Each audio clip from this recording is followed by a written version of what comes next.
Hallelujah. Praise the Lord. Hallelujah. Ẹ jẹ́ á gbàdúrà. Ẹni tó pọ̀ ní pátágbára yín ológo fún oore ọ̀fẹ́ lẹ́ẹ̀kan sí. A gbé ọ̀gá fún iṣẹ́ ìyanu rẹ lórí ayé wa. Gbọ́ fún ìrìn àjò yìí. Gbọ́ fún ìrìn àjò ọ̀tun. Gbọ́ fún ìbùkún ìwọ Ọlọ́run. Gbọ́ fún ẹwà ìwọ Jésù lórí ayé wa gbogbo. Gbọ́ fún ètò rẹ lórí ayé ọmọ. Ẹni mọ Ísírẹ́lì lórúkọ Jésù Olúwa gbọpẹ́ wa. Kábíyèsí ìwọ la yìn. Ọlá gbogbo ògo fún. Gbogbo ọlá pátápátá ìwọ ló jẹ́, ìwọ ló ní. Gbogbo ìyìn ìwọ la gbéga. Fún ohun tó ń ṣe lọ́wọ́lọ́wọ́ nínú ayé ẹnìkankan. Fún ohun tó ti parí. Fún ohun tó ti dáwọ́lé. Ẹni mọ Ísírẹ́lì lórúkọ Jésù Olúwa gbọpẹ́. Ìwọ Jésù la yìn fún iṣẹ́ rẹ o. Fún iṣẹ́ ọ̀tun. Fún iṣẹ́ ògo àti iṣẹ́ ẹwà rẹ. Ẹni mọ Ísírẹ́lì lórúkọ Jésù Olúwa gbọpẹ́. Kábíyèsí a yìn ọ́. Kábíyèsí a gbé ọ̀gá. A gbọ́ fún ìrìn àjò ìbẹ̀rẹ̀ ọ̀tun. A gbọ́ fún ohun rere inú ayé wa. A gbọ́ fún oṣù yìí. A gbọ́ fún ohun tí ìwọ Ọlọ́run ń ṣe inú ayé ẹnìkankan. Inú ayé ọmọ ńkọ́. Inú ayé ẹbí ńkọ́. Inú ayé ọ̀rẹ́. Inú ayé ojúlùmọ̀. Pípò Ọlọ́run ò fi wá sílẹ̀ fún ibi láyé. Pípò ò jẹ́ kí ọ̀tá yọ̀ wá. A gbọ́ fún gbogbo tó ń ṣe. Ẹni mọ Ísírẹ́lì lórúkọ Jésù Olúwa gbọpẹ́. Kábíyèsí ìwọ la yìn fún iṣẹ́ rẹ nínú ayé ẹnìkankan. A gbọ́ bí tó bá ṣe rẹ dé yìí. A gbọ́ bí tó ń bá ṣe lọ. Pípò òdújú ta àwọn tí ẹ rí. Father, we lift our voice before you this morning. And we say thank you to you, God. A gbọ́ fún iṣẹ́ ìyanu ìwọ Jésù yìí. A gbọ́ fún ọwọ́ agbára ńlá. A gbọ́ fún ọwọ́ ògo lórí ẹnìkankan. Ẹni mọ Ísírẹ́lì lórúkọ Jésù Olúwa gbọpẹ́. Ìwọ Jésù. Ìwọ abániṣe ńlá. Adúró tẹni. Ọba tó fi àjà wọn tiẹ̀. Ọba tó ń pa àwọn tiẹ̀ mọ́. Bẹ̀rẹ̀ dúpẹ́ lọ́wọ́ Ọlọ́run yìí ó ṣé o. Ó ṣé ẹlẹ́dàá. Ọlọ́run gbé Jésù yìí ga sẹ́. Ó ṣé ẹlẹ́dàá. Ó ṣé fún ìrìn àjò ayé mi o. Ọlọ́run dúpẹ́ ọba tó dúró tì ọ́. Ọba tí òjò rá sínú máàṣì. Ọba tó tún mú ọ máàṣì jáde. Dúpẹ́ lọ́wọ́ Ọlọ́run. Ọba tí òjò rá bẹ̀. Ọba tí òjò sọnù. Orí ọ̀fẹ́. Ìtò mú ọlá máàṣì já. Ibi orí ọ̀fẹ́ náà ń bẹ síbẹ̀síbẹ̀. Láti mú ọlá ilé náà já. Dúpẹ́. Ọba tí ò jẹ́ kí bí bá ọ. Somebody lift your voice and just bless him. Somebody lift your voice and just worship him. Gbọ́ fún orí ńlá tí Ọlọ́run ṣe yìí. Gbọ́ fún àǹfààní ńlá tó rí gbà yìí. Gbọ́ fún ọwọ́ agbára tó fi kàn ọ́. Olúwa ṣeun. Olúwa ṣeun. Olúwa ṣeun. Somebody appreciate him. Somebody give that thanks to him. Somebody give that honor to him. Somebody give that praise to the Lord. Somebody appreciate him. Thank him for everything. Fífẹ́ rẹ̀ hàn pẹ̀lú rẹ̀ sẹ́. Dúpẹ́ fún orí ọ̀fẹ́. Ọba tó dá ọ sí. Jésù ṣé o. Jésù ṣé o. Jésù ṣé o. Jésù ṣé o. Aláàánú mi ò ṣé. Jésù aláàánú mi ò mà ṣe. Jésù aláàánú mi ò mà ṣe. Ọba tó ń pa mí mọ́.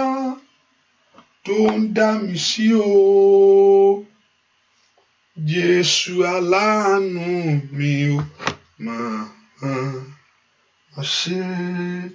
Somebody appreciate him, give that thanks to him. Jésù aláàánú mi ò máa ṣe. Jésù aláàánú mi ò máa ṣe. Ọba tó ń pa mí mọ́, tó ń dá mi sí o. Jésù aláàánú mi ò máa ṣe. Lift your voice and appreciate him. Dúpẹ́ lọ́wọ́ Jésù yìí. Jésù ṣé o. Dúpẹ́ lọ́wọ́ Ọlọ́run ọba tó pọ̀ nípa àti agbára. Can somebody appreciate him? Can somebody lift their voice to the Lord for the grace of his love, for the grace of his blessing, for the grace of him in your life? Give that thanks to him. Give that honor to him. Give that adoration to him. Give that praise to him. Somebody thank him. Somebody worship him. Gbọ́ fún oore ọ̀fẹ́ tó dájú, àánú tó rí gbà, oore ọ̀fẹ́ ńlá tó fi kú ọyọ, oore ọ̀fẹ́ tó fi wọ́ orí. Somebody appreciate him. Bless the Lord. Dúpẹ́ fún oore ńlá, oore Ọlọ́run tó pọ̀. Somebody give that thanks to him. Jésù ṣé o. Jésù ṣé o. Jésù ṣé o. Jésù ṣé o. Jésù ṣé o. Ọlọ́run mo yìn ọ́. Give that thanks to him. Ọlọ́run mo gbé ọ ga. Wọ́n ní bí ààbò mi, ìsádi mi, agbára mi, ipá mi, ìrànlọ́wọ́ mi. Somebody give that thanks to the Lord. Ó ṣé Olúwa. Ó ṣé ẹni mímọ́. Ó ṣé Olúwa. Ẹni mọ́ Ísírẹ́lì ó ṣé. Ẹni mọ́ Ísírẹ́lì ó mọ̀ ṣe. Ẹni mọ́ Ísírẹ́lì ó mọ̀ ṣe. Ẹni tó pọ̀ nípa àtàgbára ó ṣé o. Ẹni tó ní gbogbo agbára lọ́wọ́ ó ṣé. Can you give that thanks to him? Ó fẹ́ kó o yìn o. In Jesus' name we pray. No volume. Is it volume now? If you can hear me, just say hallelujah. Praise the Lord. Say volume 1, baby. Hallelujah. Praise the Lord. If you can hear me, just say you can hear me now. No volume, okay. Hallelujah.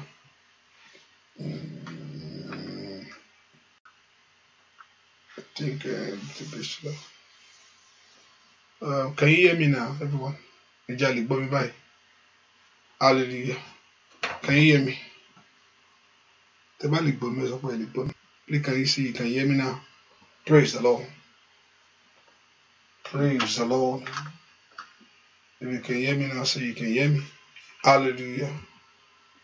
Hallelujah. Praise the Lord.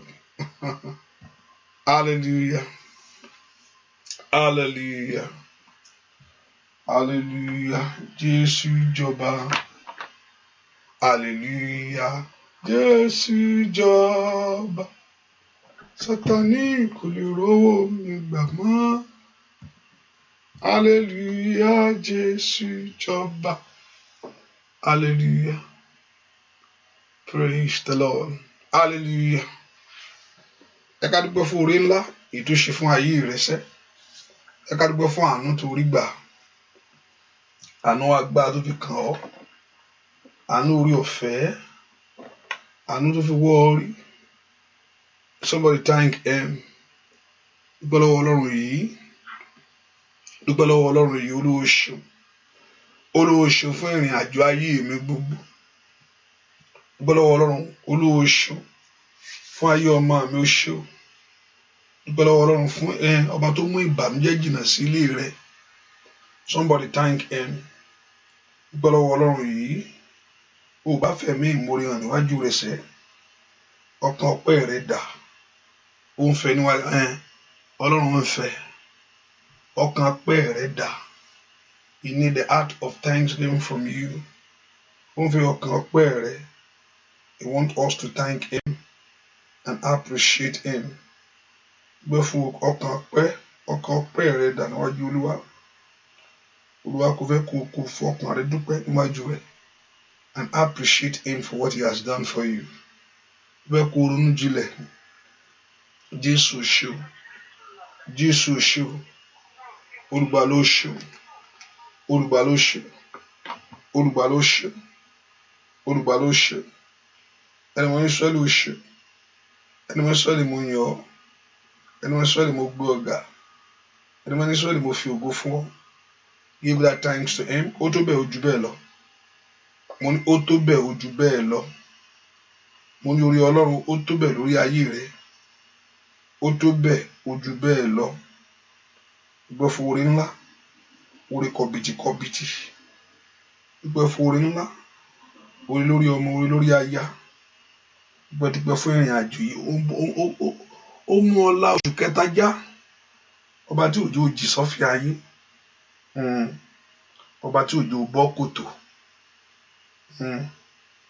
Bẹ́ẹ̀ ni ọba tí òjò ń gbé ọgbẹ́. Mo ló mú ẹ làjà. Can you just give thanks and appreciate the Lord for what the Lord has done for you, for great things that's in your life? Let's give thanks to him. Jesus, we thank you. Lord, we bless your name.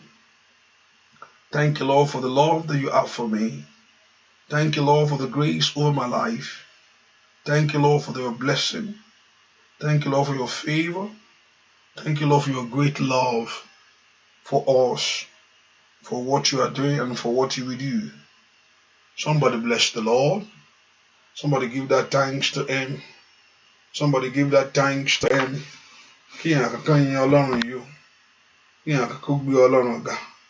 Somebody worship him. Orí ńlá, orí Ọlọ́run lórí ayé rẹ, orí Ọlọ́run lórí ayé ọmọ rẹ, orí Ọlọ́run lórí ẹbí rẹ. Just appreciate him and worship him. Dúpẹ́ fún orí ńlá orí ojoojúmọ́. Jésù ṣe o. Jésù ṣe o. Jésù ṣe o. Lift that voice to him. Lift that voice in honor to him. Lift that voice in praise to him. Lift that voice in adoration to his name. You are too good. You are too kind. You are loving God. You are faithful and righteous God. Thank him, Jesus. Jésù ṣe o. Jésù ṣe o. Dúpẹ́ lọ́wọ́ Ọlọ́run. Olúwa wa o. Ẹ dára. Ẹ dára. Olúwa mi o.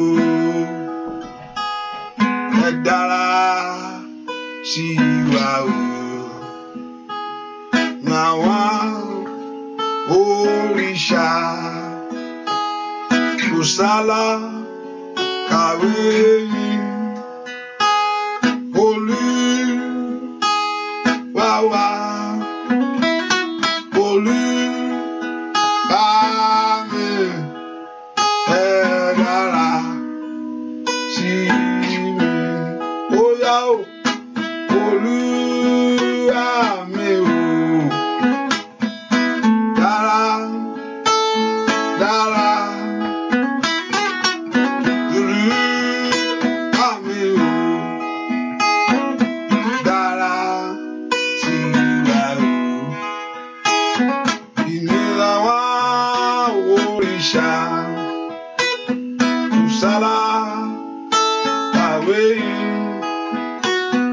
Olúwa wa. Olúwa wa. Ẹ dára sí. Ó yá bàbá mímọ́ o. Olúwa wa. Dára, dára. Olúwa mi o.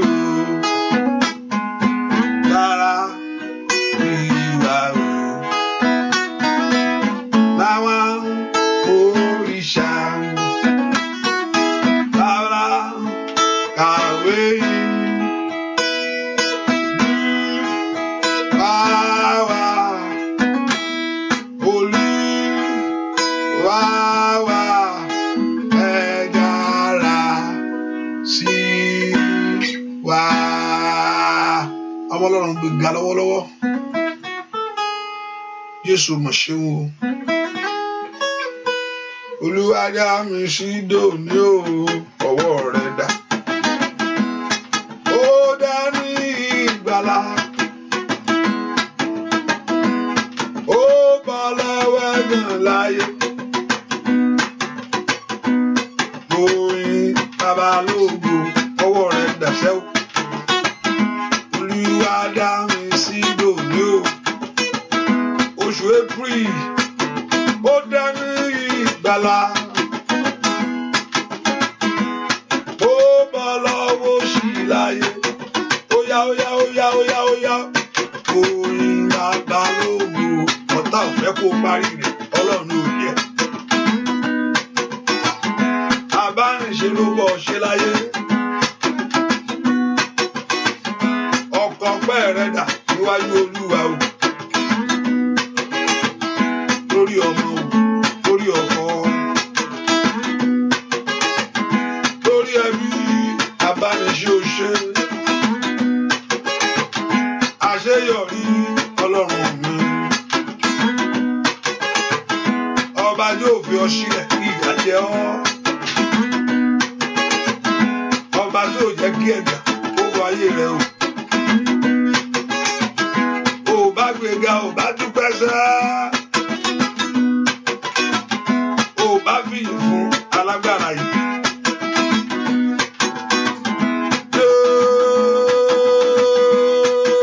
Jésù Olódùmarè, ọba ńlá alágbára o. Mi gbọ́, ó yá bọ̀ ọpẹ́ fún un. Ó yá fi gbogbo èyí fún Olódùmarè. Ó yá dúpẹ́.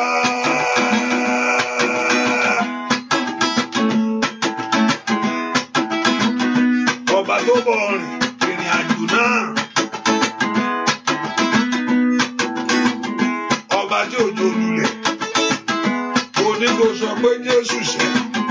Mo ní Jésù. Orúkọ tó ju gbogbo orúkọ lọ. Orúkọ dàbí fúnni láyé.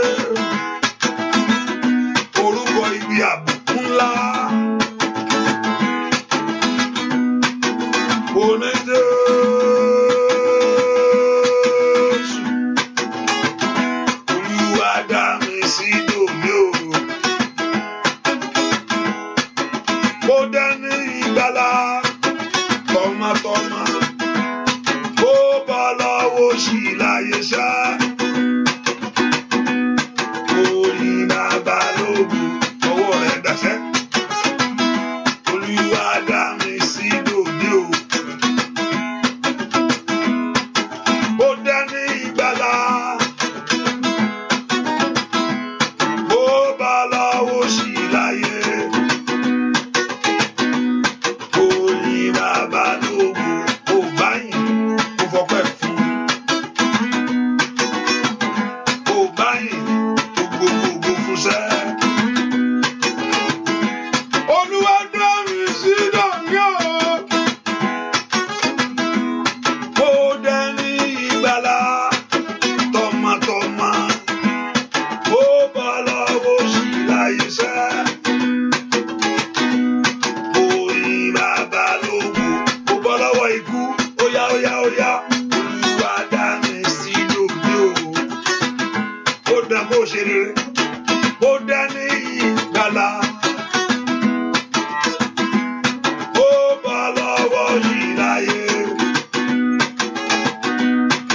Oyin bàbá lógo, kábíyèsí rẹ̀ wù bàbá. Bàbá mi àgbà ńlá. Kábíyèsí rẹ̀ wù bàbá. Ọba ńlá tó ṣokùn ńlá. Gbẹ̀ngbẹ̀nìkẹ tó sọ ayé lò. Kábíyèsí rẹ̀ wù bàbá. Ọwọ́ rẹ̀ dàṣẹ́. Kábíyèsí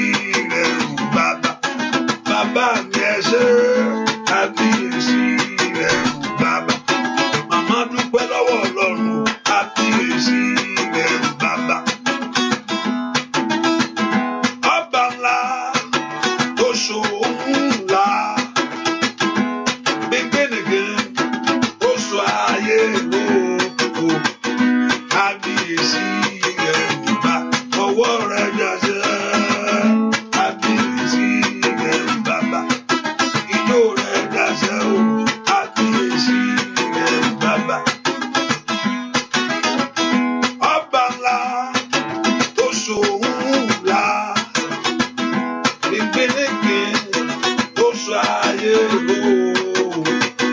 Kábíyèsí rẹ̀ ò bá ó yá dúpẹ́ lọ́wọ́ Ọlọ́run alààyè. Kábíyèsí rẹ̀ ò bàbá ó yá fọpẹ́ fún. Kábíyèsí rẹ̀ ò bàbá ó yá fìyìn fún sáà. Àti abániṣe ò bá mi nínú ọdún yìí. Kábíyèsí rẹ̀ ò bàbá dúpẹ́ lọ́wọ́ Ọlọ́run alààyè.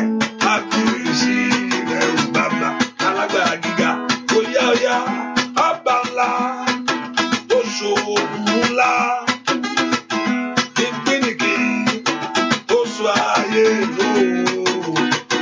Kábíyèsí rẹ̀ ò bàbá ọwọ́ rẹ̀ dàsẹ́ bàbá mi àgbà. Kábíyèsí rẹ̀ Jésù. Kábíyèsí rẹ̀ ò bàbá olùgbàláyé ó gbé ọ̀gá. Kábíyèsí. Kábíyèsí rẹ̀ ò bàbá.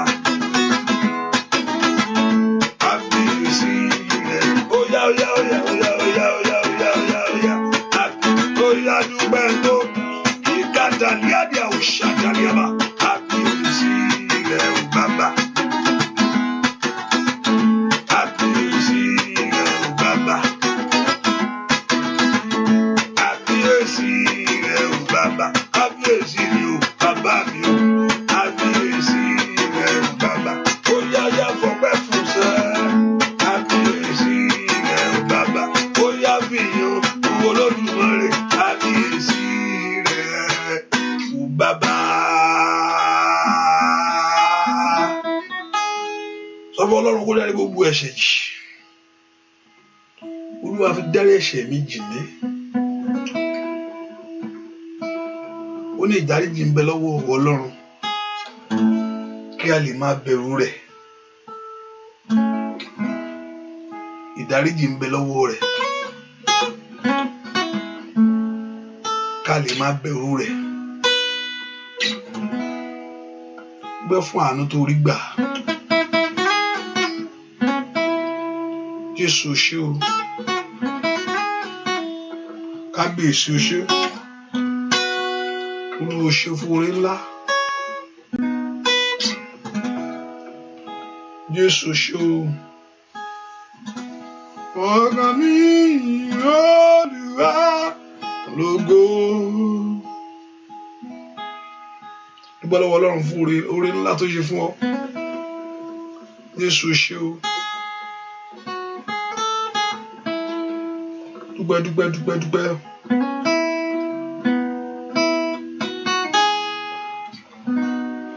o ṣé o. Jésù ṣé o. Olúwa ọpẹ́ ni wà ó. Ọlọ́run afẹ́ tó fi hàn mí. Lọ́wọ́ dí mi mú títí lópin. Ìgbèjà bá pẹ̀lú ẹ̀ lókè. Ẹ̀jẹ̀ Jésù wẹ ayé mi.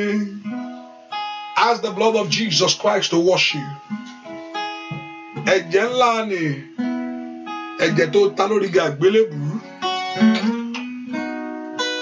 Olúwa fẹ̀jẹ̀ rẹ̀ wẹ̀ mí. Ẹ̀jẹ̀ tó jẹ̀jẹ̀ lọ nínú oṣù March, nínú oṣù April yìí. Kó wá tú ayé mi sílẹ̀ o. Ẹ̀jẹ̀ tó ṣàn ní Káfárì.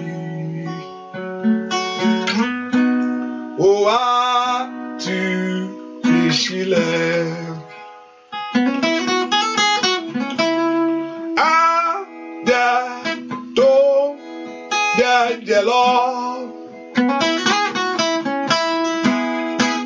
Kó wá tú ayé mi sílẹ̀. Ẹ̀jẹ̀ tó ṣàn ní Káfárì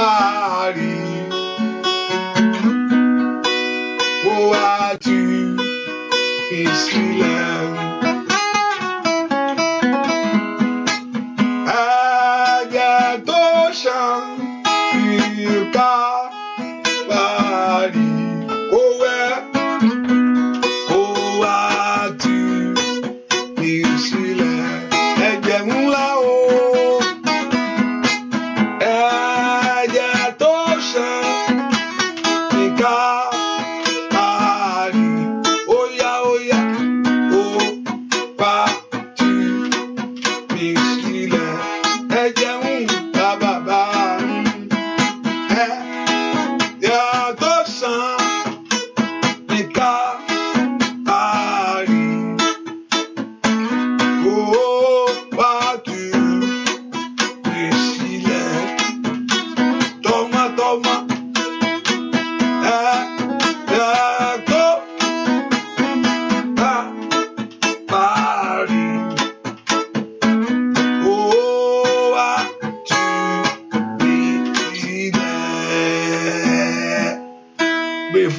Jésù ẹ̀jẹ̀ ọ̀dá àgùntàn tí ń wẹ ayé ẹni mọ́,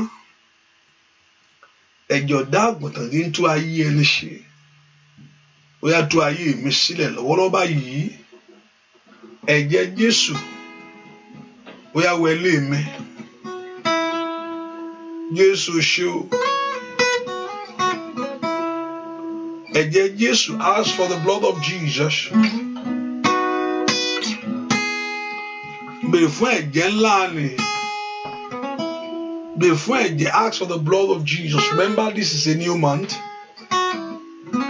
Ẹ̀jẹ̀ náà kó wẹ gbogbo àbàwọ́n mẹ́, kó wẹ̀ nù pàpàtà. Let the blood of Jesus fill your heart. Gbọ́ àdúrà lórúkọ Jésù Kristi. Olúwa wa, kò sí bá ṣe lè sọ̀tàn nínú ayé ẹlòmíì. There's no way they want to send it out. They want to do the story.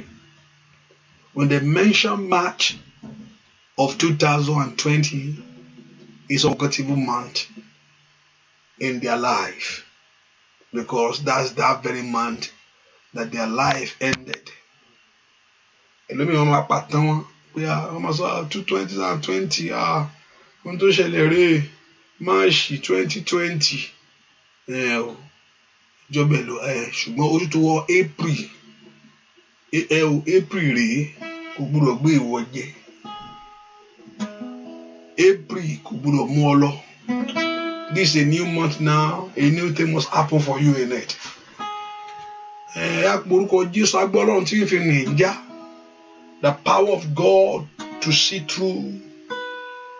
Before agbágbá tí fi là já. The Lord should give to you. Agbára tí fi là April já. The Lord should release to you. As the Lord before agbára ni. Agbára tí fi là já. Agbára tí fi borí. Ẹ̀mí mímọ́ wọnú mi lọ. Ẹ̀mí mímọ́ wọnú ayé mi. Torí mo fẹ́ dé lẹ́lẹ́rí. Mo fẹ́ ṣẹ́kùn ní ìrìn àjò mi. Mo fẹ́ kọ́ta mi di ìtẹ̀mọ́lẹ̀ o. Ẹ̀mí mímọ́ wọnú ayé mi. Torí mo fẹ́ rìn jásẹ́. Mo fẹ́ ṣẹ́kùn ní ìrìn àjò. Mo fẹ́ kọ́ta mi di ìtẹ̀mọ́lẹ̀ o. Ẹ̀mí mímọ́ wọnú ayé mi lọ. Torí mo fẹ́ délẹ̀ lérí ayé mi. Mo fẹ́ ṣẹ́kùn ní ìrìn àjò. Mo fẹ́ kọ́ta mi di ìtẹ̀mọ́lẹ̀ o. Ẹ̀mí mímọ́ wọnú ayé mi lọ. Ó bá béèrè fún agbára ńlá, agbára tó fi bọ́ yè, agbára tó fi rìn já, agbára tí òfin ní gbé ọ jẹ, agbára tí ìpinnu ọ̀tá òfin ní ṣẹ lórí ìrẹsẹ̀. Somebody ask for the power of God in your life. Mo fẹ́ dé ilẹ̀ lérí, mo fẹ́ ṣẹ́gun ní ìrìn àjò mi, mo fẹ́ kọ́ta mi di ìtẹ̀mọ́lẹ̀ o. Ẹ̀mí mímọ́ wọnú ayé mi lọ. Oṣù tó kọjá ọ̀pọ̀lọpọ̀ ní lájà o, bó ṣe kéré tó ẹlòmíì ti ń ba bọ̀ lọ́dún pípẹ́, ṣùgbọ́n mọ́ǹtì lè tó kọjá ẹ̀ kò ní láyè, ó gbé jẹ. O kò ní rí eléyìí, ò ní rí wọ́n gbé jẹ, eléyìí ò ní ṣubú sínú eléyìí. Agbára jíǹde ó mọ jáde, ẹ̀mọ́ yóò gbé ọrọ̀ tọmọtọmọ, ò ní rí bànújẹ́ nú rẹ̀, torí mo fẹ́ délẹ̀ lérí mi, mo fẹ́ ṣẹ́gun ní ìrìn àjò sẹ́. Ẹ̀mí mímọ́ wọnú ayé mi lọ, torí mo fẹ́ délẹ̀ lérí, mo fẹ́ ṣẹ́gun ní ìrìn àjò, mo fẹ́ kọ́ ọ̀tá mi di ìtẹ̀mọ́lẹ̀. Mímọ́ wọnú óyá, ẹ̀mí mímọ́ wọnú mi, ẹ̀mí mímọ́ agbára Ọlọ́run, ẹ̀mí mímọ́ wọ óyá, ẹ̀mí mímọ́ wọnú ilé mi lọ, ẹ̀mí mímọ́ wọnú ayé mi lọ, ẹ̀mí mímọ́ wọnú iṣẹ́ mi lọ, ẹ̀mí mímọ́ wọnú ilé mi lọ, tọmọtọmọ mímọ́ wọnú ayé mi, tọkọ mímọ́ ìgàtàkà rabasiti gàgà óyá. Let the Spirit of the living God fill your life. Ẹ̀mí mímọ́ wọnú iṣẹ́ mi lọ, ẹ̀mí mímọ́ ìdàkà tó gbèdékètè ìsàlíbàrúṣàkà, ẹ̀mí mímọ́ wọnú ayé mi lọ, ẹ̀mí mímọ́ wọnú iṣẹ́ mi lọ, ẹ̀mí mímọ́ wọnú ilé mi, ẹ̀mí mímọ́. Somebody pray. Ẹ̀mí mímọ́ wọnú ilé mi lọ, ẹ̀mí mímọ́ wọnú iṣẹ́ mi lọ, ẹ̀mí mímọ́ wọnú ilé mi lọ, ẹ̀mí mímọ́ wọnú iṣẹ́ mi lọ. Óyá ìtàrúṣẹ́kà, mímọ́ wọnú ilé mi lọ, ẹ̀mí mímọ́ wọnú iṣẹ́ mi lọ, ẹ̀mí mímọ́.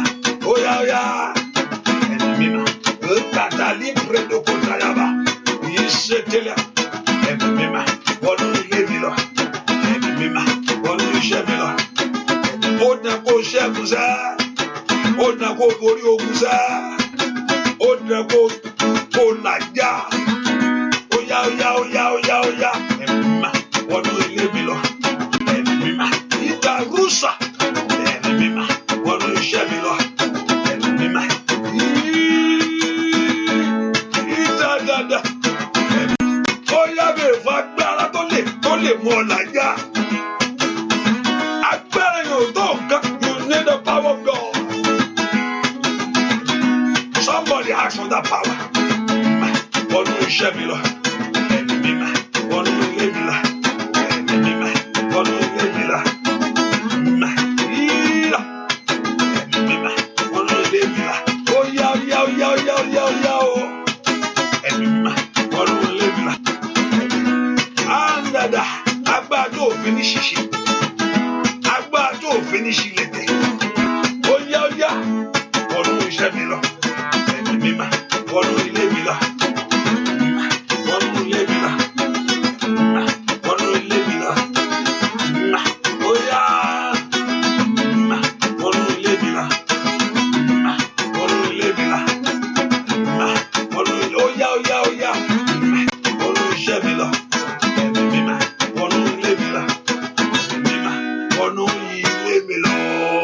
Somebody pray for the Spirit of God to come into your life.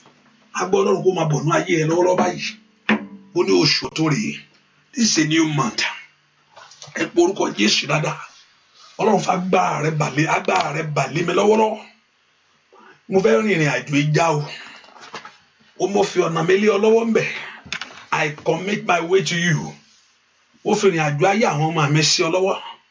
In this April 2020, I want you, God, to see me through.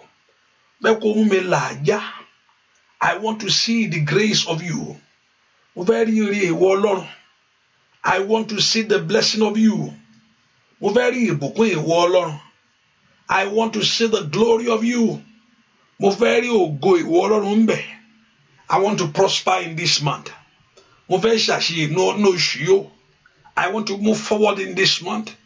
I want great things to happen for me. Bẹ́ẹ̀ kó orin kó ṣẹlẹ̀ sí mi. Ìkàpá ó ṣàtàlígàbà. Mo fẹ́ gbégbé ọpẹ́ ńbẹ̀. Somebody thank him. Open your heart and pray to God that the Spirit of the living God to come upon you. Kí agbẹ́ Ọlọ́run kó bà lé ọ. Kí agbẹ́ Ọlọ́run kó wọnú ayé rẹ lọ. Agbẹ́ Ọlọ́run kó wọnú ayé ọmọ rẹ. Somebody pray that the Spirit of the living God, ẹ̀mí Ọlọ́run alààyè, kó máa bọ̀ nú ayé rẹ lọ́wọ́lọ́wọ́. The Spirit of the living God, kí ẹ̀mí Ọlọ́run alààyè kó gbé iṣẹ́ rẹ wò. The Spirit of the living God, ó yá wọnú ilé mi wá. Somebody pray, ask for that Spirit. Béèrè fún agbára náà. Ask for that power. Béèrè fún ẹ̀mí náà. Arapa soto pledegabo. Béèrè fún agbára ńlá. Agbára tí ó gbóhùn ilé ọ lọ́wọ́. Rapaku shekelebo. Baku tekelebo kaba. Malu blendo kosom blekete. Rosikedebo. Agbára ńlá. Agbára tí ń torí ẹni ṣe. Somebody pray for that power. Béèrè fún agbára náà. Agbára tí orí ìrìn mi ò fi ní gbàbọ̀dé. Oya. Agbára tí ń yí bìlànà. Pray for that power. Olúwa gbé agbára láwọ̀ mi. Olúwa gbé agbára láwọ̀ mi. Ìpín mi gba agbára. Ìpín mi gba agbára. Orí mi gba agbára. Receive the power of God. Ayé mi gba agbára. Ayé ọmọ mi gbà. Iṣẹ́ mi gbà. Borúkọ Jésù. Ripatoliada. Sotoblekete. Rebakate. Bèfọ́ agbára ńlá. Agbára tí ọ̀fà yóò kíbà. Ní orúkọ Jésù. Andalabako sekelebo. Ó yá porúkọ Jésù la. Agbára tí ayé ẹni òfin ní ṣìrìn. Ní orúkọ Jésù. Agbára tí Sátánì òfin ní gbé mi lẹ́rù lọ. Ní orúkọ Jésù. Tí òfin ní jíire mi gbé. Ó yá ń bolo wàṣẹ. Porúkọ Jésù dáadáa. Olúwa gbé agbára láwọ̀ mi. Agbára tọ̀run wá. Ní orúkọ Jésù. Agbára tọ̀run wá. Ní orúkọ Jésù. Agbára tí ó jẹ gbogbo àjàgàdà. Ní orúkọ that will remove every load from you. Ní orúkọ Jésù. Agbára tí ó gbé gbogbo ẹrù Sátánì kúrò. Ní orúkọ Jésù. Agbára tó fi fọhùn. Ní orúkọ Jésù. Agbára tó fi fọhùn jáde. Agbára táyé ọmọ rẹ ó fi fọhùn. Agbára tó fi fọhùn sẹ́. Ní orúkọ Jésù. Somebody pray for that power. Ó yá béèrè fún agbára yẹn. Agbára tó fi fọhùn jáde. Ní orúkọ Jésù. Agbára tí iṣẹ́ rẹ ó fi fọhùn. Agbára tí ọyẹ́ ọmọ rẹ ó fi fọhùn. Ní orúkọ Jésù. Somebody pray for that power. Let that power fill your life. Agbára náà kó má bọ̀ wá. Let that power fill your home. Agbára náà kó má bọ̀ nú ilé rẹ. Let that power fill your marriage. Ní orúkọ Jésù. Let that power fill your life right now. Agbára ọ̀run látòkè ọ̀run wá. Dúà lórúkọ Jésù Kristi. Olúwa wá, this is a new journey of a new month. And we know in it, we have God in it. If you listen to the fear, what is going on around the world, now you be panic, but you don't listen to that. Hallelujah. But you listen to the report of the Lord. What the Lord says, unti Ọlọ́run sọ ní ká wò lákòókò yìí. Hallelujah. Ẹ má jẹ́ wo tó ń jà rán yìí. Ẹ já wo Jésù. Aláṣepé ìgbàgbọ́ wa. The finisher and the author of our faith. The author and the finisher of our faith. That we look unto him. Now tell the Lord. Olúwa gbé ọwọ́ rẹ lé mi lórí. Ẹ porúkọ Jésù. Àwọn Sátánì tó ń pa pòópò yìí. Ọwọ́ Sátánì kó kúrò. Ọwọ́ Ọlọ́run, Olúwa gbé ọwọ́ ńlá rẹ lé mi lórí tọmọtọmọ. Ọwọ́ rẹ jó wà lórí mi. Let your hand be upon me.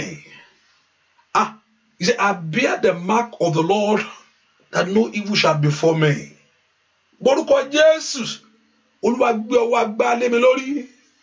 Ọwọ́ ìwọ Ọlọ́run kó wà lára mi. Ọwọ́ tí ikú rí tó ń sá. Ọwọ́ tí àrùn tó ń bẹ̀rù gbẹ́. Ọwọ́ tí ṣìṣe òkè ń mú. Ní orúkọ Jésù. Ọwọ́ ńlá, ọwọ́ Ọlọ́run. ẹ porúkọ Jésù. That the Lord Jehovah God to rest his hand upon you. Olúwa dáwọ́lé ayé mi. Olúwa gbé ọwọ́ lé mi lónìí. Ọwọ́ agbára ńlá. Ọwọ́ agbára ńlá. Somebody pray. Ask for a new hand. Ọwọ́ ọ̀tún tó fi ṣe ohun ọ̀tún. Ọwọ́ ọ̀tún tí ìyanu rẹ̀ ó fi ṣẹlẹ̀. Porúkọ Jésù dáadáa. That the Lord Jehovah God to put his hand upon you, to lay his hand upon you. Ó gbọ́wọ́lé Dáfídì, Gòláàtì ṣubú wájú rẹ̀. Ó yá níbo ló wà sẹ́? Rapaku ṣe kẹtẹlẹ̀bọ̀. Ó gbá lọ́wọ́ Jósẹ́fù. Ọmọ Jósẹ́fù tayọ láàrin ẹbí. Somebody pray. Ọwọ́ agbára ńlá. Ọwọ́ agbára ńlá. Ọwọ́ agbára ńlá. Ọwọ́ agbára ńlá. Bè fún ọwọ́ náà ní orúkọ Jésù. Bè fún ọwọ́ náà fún ọmọ rẹ̀. Bè fún ọwọ́ náà fún ìrìn àjò yìí. Ìrìn àjò tuntun yìí láti lè bọ́yè, láti lè rújà ní orúkọ Jésù. Andalia usakapayaba. Robakuse ketelekete. Ba usheke plando kopo. Roshendelebo. Pray for that hand. Owagbanla. The hand of power. The hand of glory. The hand of power. Before agbanla. Ọwọ́ ìṣẹ́gun ní orúkọ Jésù. Ọwọ́ tí bò ayé ẹni láṣìírí. Ọwọ́ tí kì í dojú ti ayé ẹni. Màmá béèrè fọwọ́ náà níbo ló wà sẹ́ ní orúkọ Jésù. Olúwa dáwọ́ lé mi lórí. Ọwọ́ agbára ńlá. Ọwọ́ agbára ńlá. Ọwọ́ agbára ńlá. Ọwọ́ agbára tó tú ayé mi ṣe. Ọwọ́ agbára tó tú ilé mi ṣe. Ọwọ́ agbára tó tú iṣẹ́ mi ṣe. Ọwọ́ agbára tó tú ìrìn àjò mi ṣe. Ní orúkọ Jésù. Ask for that power. Pray for that power. The hand of God. The hand of God. Let God lay his hand upon you. Let God of heaven lay his hand upon you. Olúwa gbé ọwọ́ rẹ̀ lé mi lórí. Ọwọ́ agbára ńlá rẹ̀. Ọwọ́ ìṣẹ́gun rẹ̀. Ní orúkọ Jésù. Ọwọ́ tí ń bò ayé ẹni láṣìírí. Ní orúkọ Jésù. Ọwọ́ tí kì í dojú ti ayé ẹni. Ọwọ́ tí ń mú ẹ̀gàn sálọ. Ní orúkọ Jésù. Ọwọ́ tí ń lé ikú dànù. Ọwọ́ tí ń lé àrùn dànù. The hand of God. The hand of God. Ọwọ́ agbára. The hand of God. Ọwọ́ agbára. The hand of God. Ọwọ́ agbára. The hand of God. Ọwọ́ agbára. The hand of the living God. Ọwọ́ agbára Ọlọ́run. Ní orúkọ Jésù. Ọwọ́ agbára Ọlọ́run. Liparu saida. Ọwọ́ agbára Ọlọ́run. Ripaku sekelebo. Ọwọ́ agbára Ọlọ́run. Ripaku sekelebo. Ọwọ́ agbára ńlá. Ní orúkọ Jésù. Ó bá béèrè fún. Ó mà ju owó lọ. Ó mà ju owó lọ. Yeketelebo kaba. Le prendo koba. Is bigger than money. Ask for that power. The hand of God upon your life. The hand of God upon your life. Ní kaparo sata. Tí ọwọ́ Ọlọ́run bá ti wà ní ayé rẹ̀. Yóò wo gbogbo rẹ̀ rí fún ọ. Yóò wà lé rẹ̀ rí fún ọ. Yóò wá ayọ̀ rẹ̀ jáde. Ní orúkọ Jésù.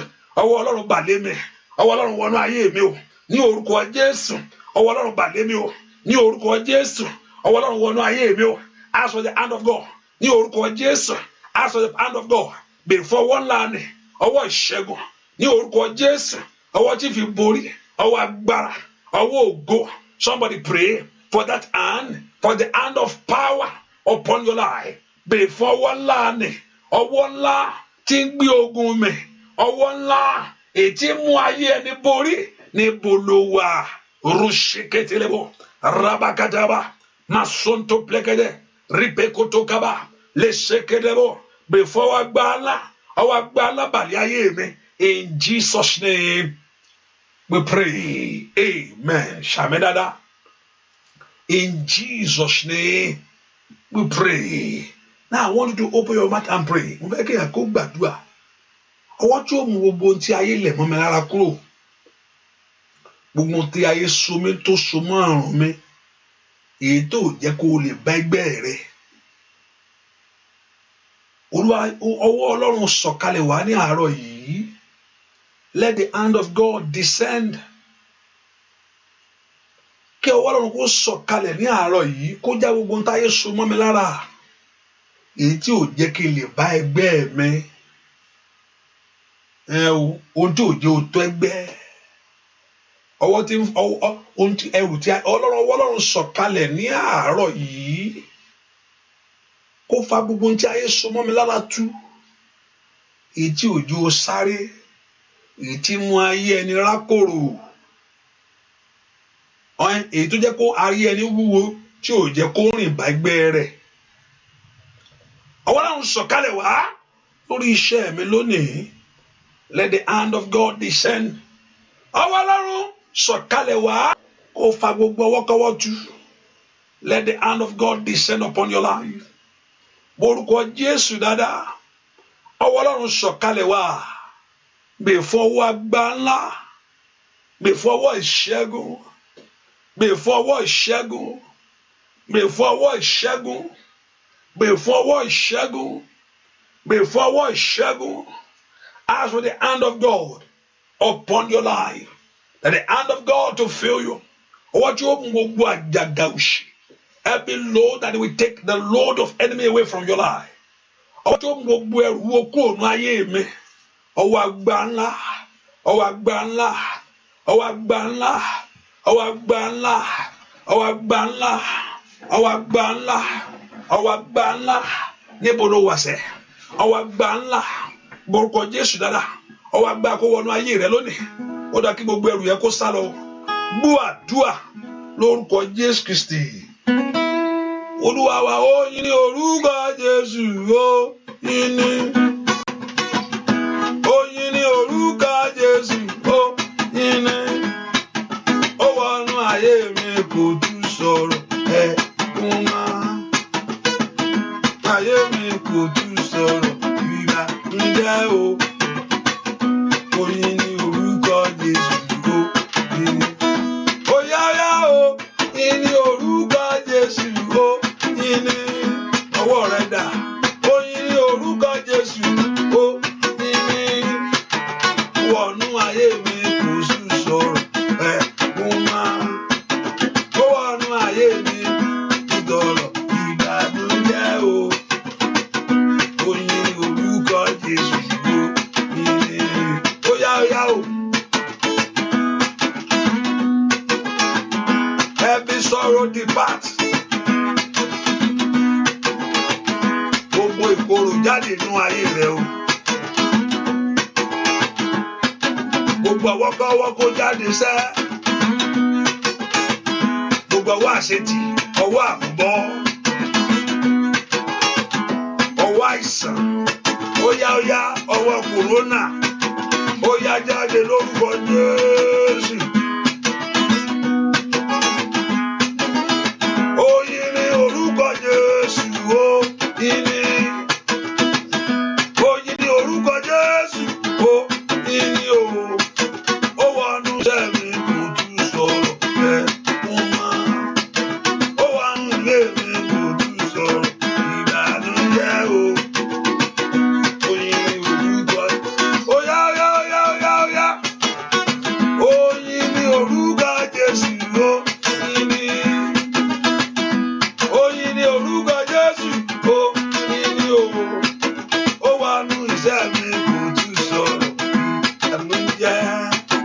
Ó wọnú ayé mi kò tún sọ̀rọ̀ ìbànújẹ́ o. Ó yá o. Ó yìn ní orúkọ Jésù ó yìn ní. Gbogbo yẹn pé Jésù. Say Jesus. I can't hear what you are saying. Ó ní kó pe Jésù. Iná ó yọ jáde.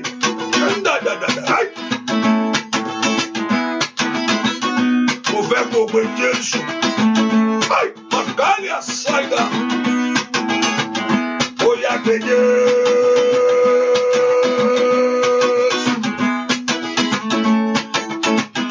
Máma fi ṣeré, ó yá pè é. Gbogbo tó yí ọ̀ká tí ò ṣe tiẹ̀ yóò sá lọ pápátá. Gbogbo tí ò ṣe tiẹ̀ yóò já dànù. Mo ní kó pe Jésù yẹn sá. Mo ní Jésù. Gbogbo ẹ̀mí kẹ́mi, gbogbo àmì àjèjì. Ó yẹ wọlé. Gbogbo agbára kágbára kó dasán. Kó dájí. Jesus. Ó bá pèsè. Oyin ni orúkọ Jésù, oyin ni o. Oyin ni orúkọ Jésù, oyin ni. Ó wọnú ayé mi kò tún sọ̀rọ̀ ìbànújẹ́. Ó wọnú ayé mi kò tún sọ̀rọ̀ ẹ̀kún máa o. Oyin ni orúkọ Jésù, o. Ó yá yá yá, oyin ni orúkọ Jésù, oyin ni. Ẹnìkan gbàdúrà, oyin ni orúkọ Jésù, o. Gbogbo ẹ̀mí àjèjì ọdún ayé mi kò tún sọ̀rọ̀ ẹ̀kún máa. Ó wọnú ayé mi kò tún sọ̀rọ̀ ìbànújẹ́ o. Oyin ni orúkọ Jésù, o. Ó mú fẹ́ kó pe Jésù rẹ̀ rà. Gbogbo ẹ̀mí àjèjì tó yẹ ayé rẹ̀ ká. Ó parẹ́ lọ́wọ́lọ́wọ́ báyìí. Every strange spirit. Gbogbo ẹ̀mí tí ò ń ṣe tiẹ̀ ní àyíká àti agbègbè rẹ̀. Kó sá lọ pátápátá ní ìràbà fún ṣàtàyà. Gbogbo ẹ̀mí kẹ́mí. Gbogbo agbára kó tẹ́ríba lọ́lọ́lá yìí. Ó yá yá o. Ó wọnú ayé mi kò tún sọ̀rọ̀ kó máa. Ó wọnú ayé mi kò tún sọ̀rọ̀ ìbànújẹ́ o. Ó yá ó yá. Oyin ni orúkọ Jésù. Jésù. Lórúkọ Jésù, ọmọ Ọlọ́run alààyè.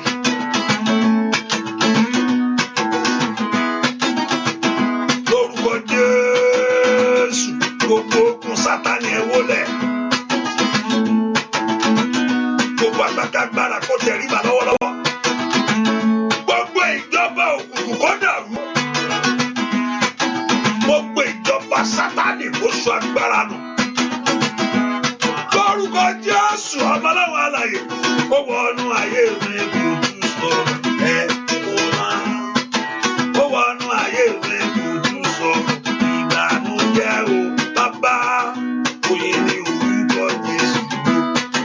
Oyin máa ní, oyin ni orúkọ Jésù, oyin ni o. Oyin ni orúkọ Jésù, oyin ni. Ó wọnú ayé mi kò tún sọ̀rọ̀ ẹ̀kún máa. Ó wọnú iṣẹ́ mi kò tún sọ̀rọ̀ ìbànújẹ́ o. Oyin ni orúkọ Jésù, oyin. Lift your voice and say, Father, I commit my life to you. Mo fi ayé mi lé ọ lọ́wọ́. I commit my journey to you. Mo fi ìrìn àjò mi lé ọ lọ́wọ́. Lord, see me through in this month. Ẹ bá mi rìn ìrìn àjò yìí. Lord, see me through in this month. Ẹ bá mi rìn ìrìn àjò yìí. In it, I want to fulfill my dreams. Nínú rẹ̀, mo fẹ́ ṣe àṣeyọrí ìran mi. In it, I want to move forward. Nínú rẹ̀, mo fẹ́ tẹ̀síwájú. In it, I want great things to happen for me. Nínú rẹ̀, mo fẹ́ kí ńlá kó ṣẹlẹ̀ fún mi. In it, I want great things to happen for my life. Nínú rẹ̀, mo fẹ́ kí ńlá kó ṣẹlẹ̀ sí mi. In it, I want a turn around. Nínú rẹ̀, mo fẹ́ yí padà ńlá. In it, ìkàpàkàpà rúṣàtà. Màwúràbàkútàkàbà. I want to be an overcomer. Nínú rẹ̀, mo fẹ́ di ẹni ìṣẹ́gun. In it, I want to move forward. Orúkọ Jésù ní ìrìn àjò ọ̀tún yìí. Nínú rẹ̀, mo fẹ́ ṣe rere wa. Nínú rẹ̀, mo fẹ́ kó dára fún mi. Ní orúkọ Jésù. In it, I want great things to happen for me. Ẹ pọ orúkọ Jésù. Ọlọ́run bá mi rìn àjò yìí. Ní orúkọ Jésù. Ọlọ́run bá mi rìn àjò yìí. Níbo ló wà sẹ́? Ọlọ́run bá mi rìn àjò yìí. Ríbà gàbàgàbà. Rúṣe kékeré bùgàbà. Ó yá bolo wà. Ọlọ́run bá mi rìn àjò yìí. Daddy, walk with me in this journey. Father, walk with me in this journey. Father, walk with me in this journey. Father, walk with me in this journey. Porúkọ Jésù, ìrìnàjò April yìí, dúà, orúkọ Jésù Kristi. Olúwa wa, ọ̀pọ̀lọpọ̀ lè sọ pé ṣèbí April náà is just 30 days àbí 31 ọlọ́run lómìnira tó jẹ́ mbẹ̀. But ọ̀pọ̀lọpọ̀ rántí March náà bó ṣe kéré náà ni ọ̀pọ̀lọpọ̀ kò rí kọjá mẹ́ o. Hallelujah. Lọ́jọ́ kan ó ṣàmọ́ if you follow the news lọ́jọ́ kan mọ ilé tí ó kọ́ra gbé lọ pẹ́pẹ́ gbà mẹ́lò tó bá kò tí wọ́n ṣe sọ̀rìn àjò ayé ẹ̀ wọ́n á sọ March 2020 sí ó bẹ̀rẹ̀ ó ṣe parí ẹ̀ March 2020 kò sí bó ṣe lè sọ wọn láti fi March 2020 yẹn kún torí kò wọn rí orí ọ̀fẹ́ ló mú ọ jáde ń bẹ̀ ìjì ń jà kò jà sí ọ atẹ́gùn fẹ́ o ìjì ń jà ọba tí òjò jà lù ọ́. You start a new month agbọ́ ọlọ́run kó mú ọ làjà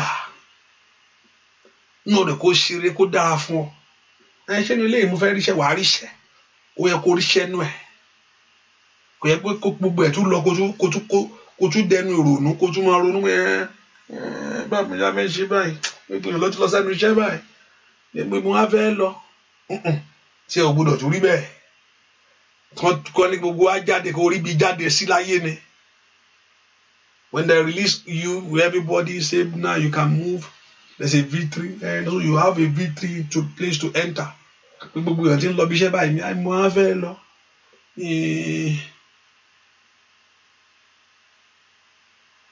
Mo á fẹ́ lọ. Mo á fẹ́ lọ. Mo á fẹ́ lọ. Ẹ po orúkọ Jésù sẹ́. Olúwa dìde nínú agbára bá rìnrìn àjò oṣù yìí. Kò tiẹ̀ ń ṣe ìrìn àjò oṣù yìí nìkan. Bá rìnrìn àjò ayé mi. Kí ayé mi náà ṣe rere. Not only in this month. Lord, walk with me in the journey of my life. So I can prosper, so I can do great. Ó yẹ kí ohun ńlá náà ṣẹlẹ̀ sí mi. Ó yẹ kí ohun ńlá ṣẹlẹ̀ sínú ayé mi sẹ́. Orúkọ Jésù. Olúwa bá rìnrìn àjò ayé mi. Ma alia o soteli boko paro sataliada. Paro soto prende ketele bokapa. Olúwa bá rìnrìn àjò ayé mi. Rìnrìn àjò ayé mi sẹ́. Kó wá gbá ńlá kó kàn mí. Lord, walk with me in the journey of my life. I want to do great things. I want great things to happen for me. Èmi náà fẹ́ ṣe rere. Orúkọ Jésù. Èmi náà fẹ́ ṣe rere. Èmi náà fẹ́ làjà. I want you, God, to see me through. I want great things to happen for me. Èmi náà fẹ́ rore mú. Somebody pray to God. In the name of Jesus. Kaparu sata. Ohun tó ń pa mí lẹ́kùn. Kó dẹ̀rín. That thing that makes you to cry. That thing that weight up down. Ohun tó mú ọkàn rẹ̀ sáré. Rabagu shekele bokaba. Let God take it off. That you walk with me in this very journey. Ẹ bá rìnrìn àjò yìí. Ìdí kàtáyà. Ìrìn àjò ayé mi. Kí ohun rere kó ṣẹlẹ̀ sí mi. Kí ohun rere kó tẹ̀ mí lọ́wọ́. Kí ohun rere kó ṣẹlẹ̀ sí mi. Let great things happen for me. Let great things come for me. Ní orúkọ Jésù. Ní ìrìn àjò tí mò ń rìn. Ẹgbẹ́ ńlá lé mi lọ́wọ́. Ẹgbẹ́ ńlá lé mi lọ́wọ́. Ẹgbẹ́ rere lé mi lọ́wọ́. Ní orúkọ Jésù. Ó dà kí ayé rẹ kó fọhùn. Ó dà kí iṣẹ́ rẹ kó fọhùn. Ó dà kí ayé ọmọ rẹ kó fọhùn. Ní orúkọ Jésù. Ó dà kí ẹbí rẹ kó fọhùn. Somebody pray. In this journey, great things must happen. Ó dà kí oore kó tẹ̀ ọ́ lọ́wọ́. Ó dà kí agbá Ọlọ́run kó kàn ọ́. Ó dà kí agbá Ọlọ́run kó bọ́ ọ ṣe. Ó dà kí agbá Ọlọ́run kó wá tiẹ̀ rí fún ọ. Ní orúkọ Jésù. Ó dà kí tiẹ̀ kó dayọ̀. Ó yá ń bolo wá sẹ́. In this journey, Father, prosper me, O God. Father, do great things for me, O God. In the name of Jesus. Turn things around, O God. Favor your people, O God. Bless your people, O God. In the name of Jesus. Do new things in their life. In the name of Jesus. In this journey. In Jesus' name. We pray. Ẹ porúkọ Jésù. Ẹnìkan fẹ́ kó gbàdúrà. Omi tó ń jábọ́ lójú rẹ̀ kí Ọlọ́run kó nà ó.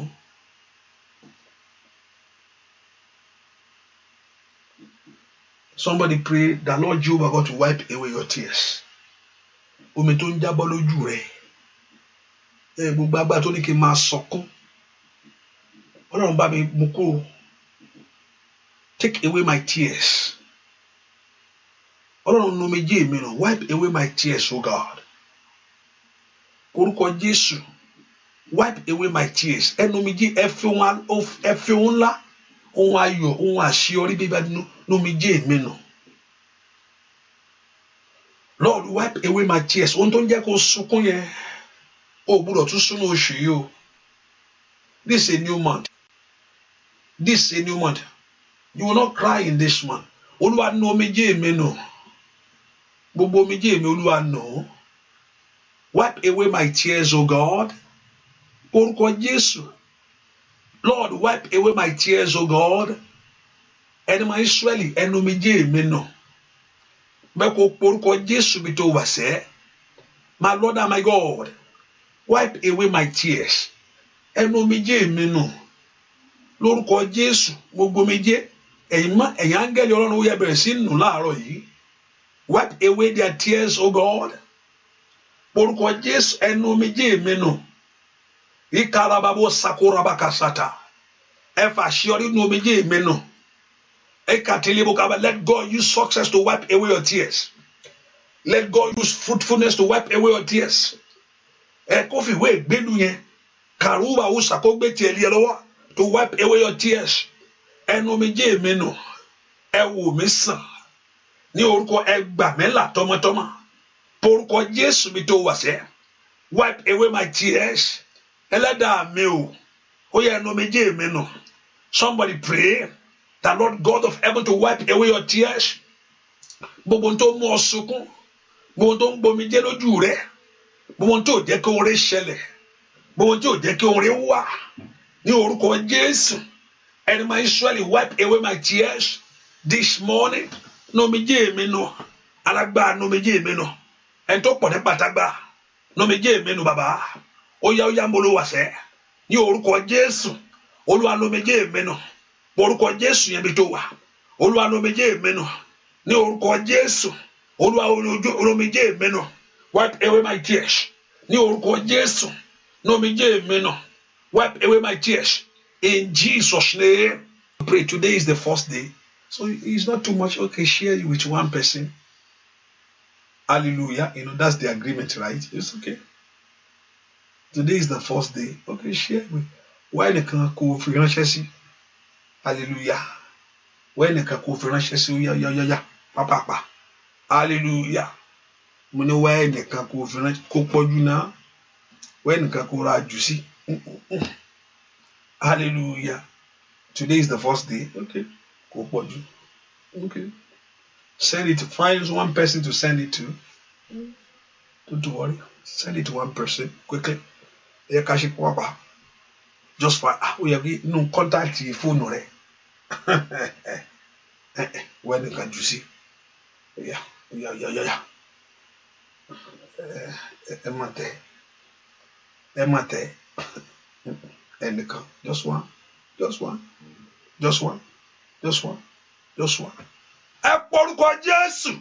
Call the name of Jesus. Father, let great things happen for me. Ọlá jọ ṣẹlẹ̀ fún mi. Gbogbo tó ń di ọlá mi lọ́wọ́.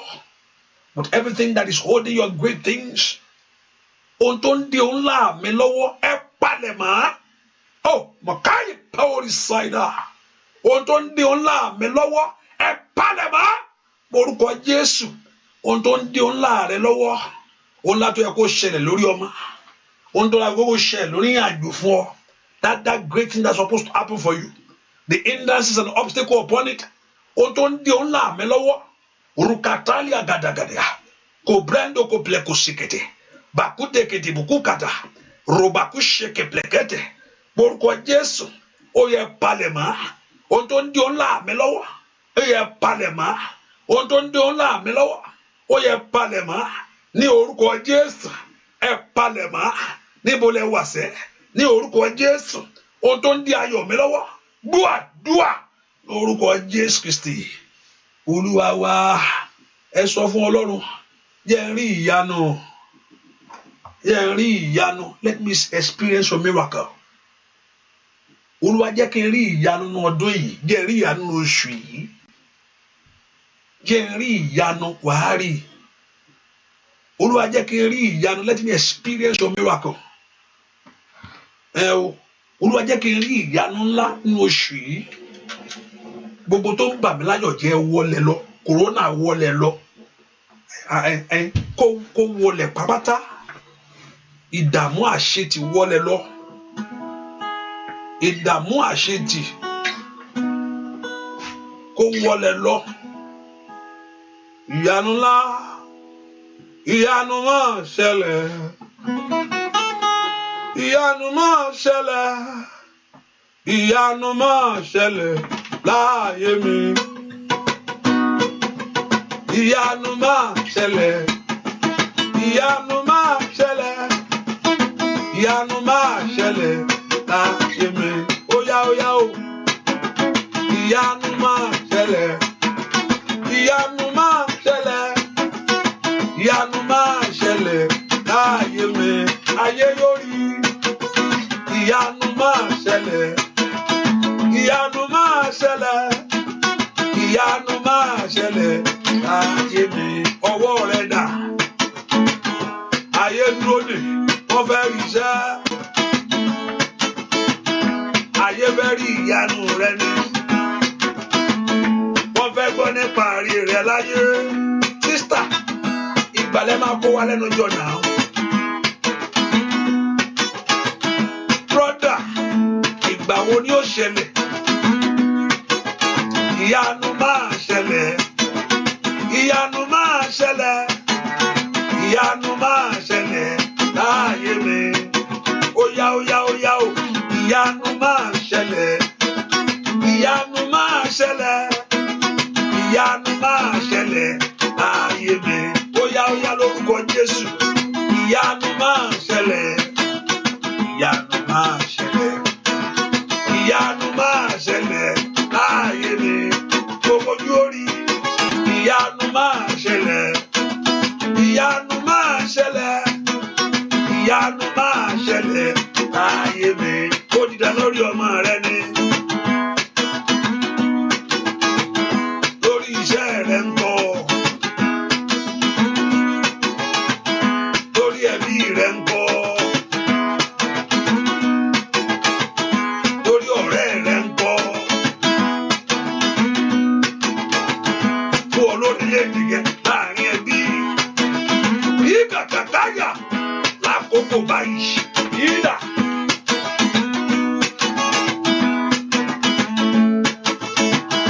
Alágbára o, ẹni mọ Ísírẹ́lì, ìyanu máa ṣẹlẹ̀, ìyanu máa ṣẹlẹ̀, ìyanu máa ṣẹlẹ̀ láàyè mi. Ìyanu máa ṣẹlẹ̀, ìyanu máa ṣẹlẹ̀, ìyanu máa ṣẹlẹ̀ ní ilé mi.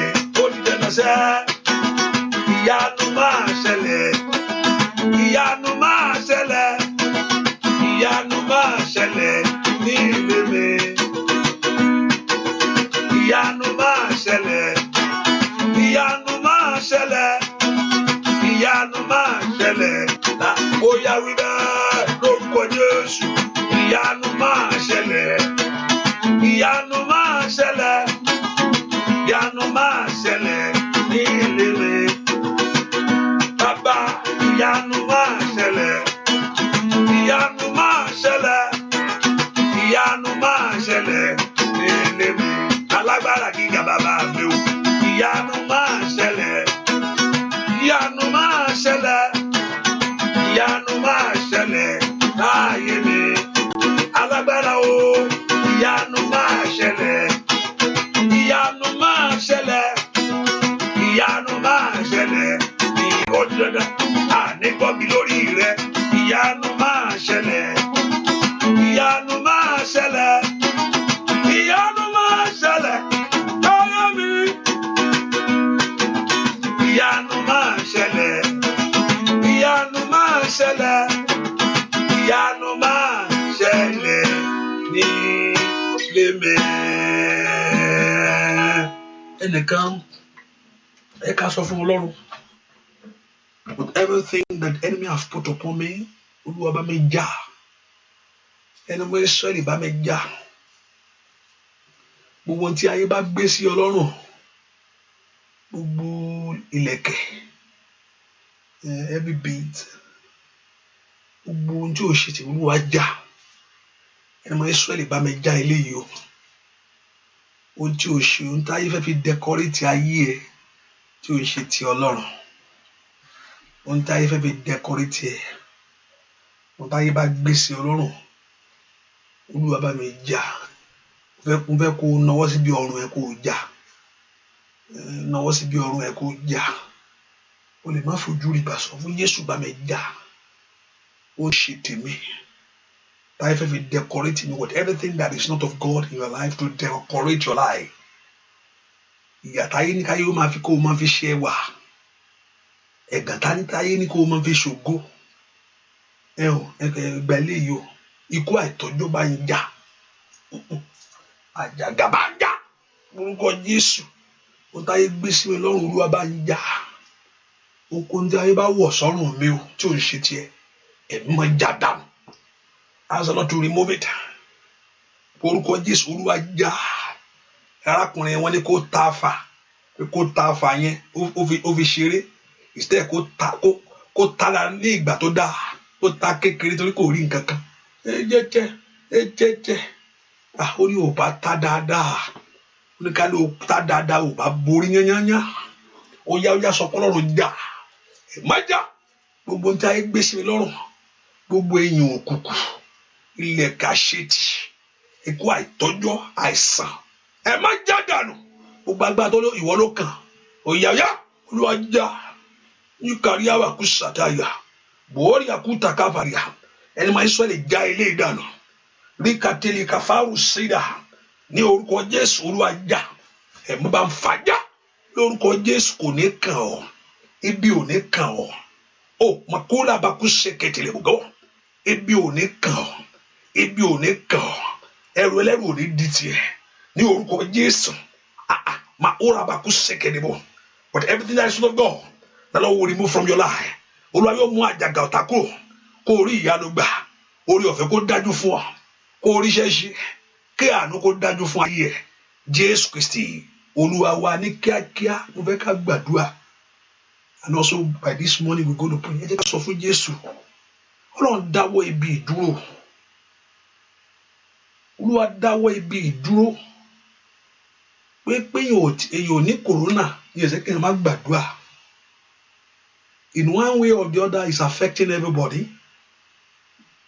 In one way or the other is affecting everyone. Ohun tí dókítà ò lè ṣe mọ́, tó ń project and kò dẹ̀ sí nǹkan èèyàn báyìí ni. Jẹ́ gbogbo àgbàdua. Gbogbo èèyàn képe Jésù. Kó tètè mú ọ̀rọ̀ rẹ̀ ṣẹ. Kó tètè dìde lórí ọ̀rọ̀ ohun tó sọ. Òun ó ṣe lórí ọ̀rọ̀ kòrónà yìí. Kò ṣe nǹkan gidi o.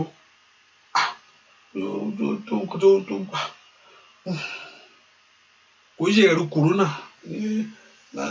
Ìyẹn kọ́ kò lè dọ́dọ̀ tiẹ̀. Ṣùgbọ́n àwọn tó ń gbéjẹ yìí ní òun ṣe nǹkan. Kó sì máa sọ̀rọ̀ pé nǹkan báyìí ni.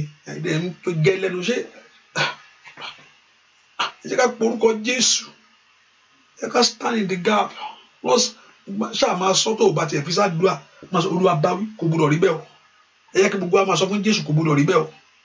Èèyàn báyìí ò gbọdọ̀ kú. O bá wà Nàìjíríà. O bá wà Japan. Ọ̀rọ̀ ajọ́mọ Ọlọ́run kò gbọdọ̀ rí bẹ́ẹ̀.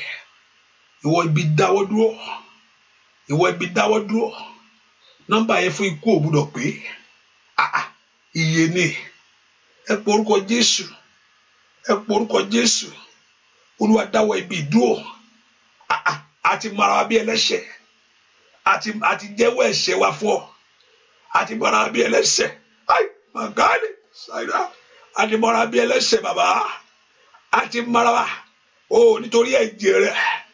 Nítorí ikú rẹ̀ lórí àgbélébù. Nítorí ohun tó ń ṣe. Màgáàlì ṣáìdá. Ẹ porúkọ Jésù dáadáa. Ọlọ́run dáwọ́ ibi ìdúró. Ìjì dáwọ́ dúró. Ní orúkọ Jésù. Ìwọ ìjì yìí dáwọ́ dúró. Lórúkọ Jésù. Ìwọ ìjì yìí dáwọ́ dúró.